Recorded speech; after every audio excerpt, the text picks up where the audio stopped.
Kim Jong Un कैसे उत्तर Korea के नेता बने और वहां कैसे शासन करते हैं। उत्तर कोरिया में सत्ता एक परिवार के हाथ में रही है, जिसकी शुरुआत किम इल सुंग से हुई थी। द्वितीय विश्व युद्ध के बाद जब कोरिया दो हिस्सों में बंट गया, तब 1948 में उत्तर कोरिया बना और किम इल सुंग वहां के पहले सर्वोच्च नेता बने। उन्होंने देश में ऐसा सिस्टम बनाया जहां सरकार, सेना और जनता सब कुछ एक ही नेता के नियंत्रण में रहता है। उनके समय में लोगों को सिखाया गया कि नेता देश का रक्षक और लगभग देवता जैसा है, इसलिए जनता के मन में नेता के लिए बहुत बड़ा सम्मान और डर दोनों बना दिया गया।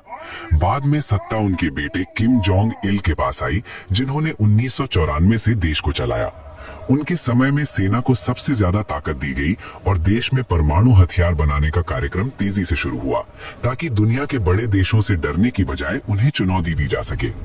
फिर 2011 में किम जोंग इल की मृत्यु के बाद उनका बेटा किम जोंग उन सत्ता में आया। शुरुआत में दुनिया को लगा कि वो बहुत युवा है और शायद सत्ता संभाल नहीं पाएगा, लेकिन कुछ ही सालों में उसने पूरे सिस्टम पर मजबूत पकड़ बना ली।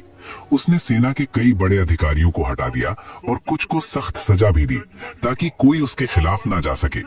इसके बाद उसने देश के परमाणु और मिसाइल कार्यक्रम को बहुत तेजी से आगे बढ़ाया और कई बार लंबी दूरी की मिसाइलों का परीक्षण किया, जिससे अमेरिका और अन्य देशों में चिंता बढ़ गई।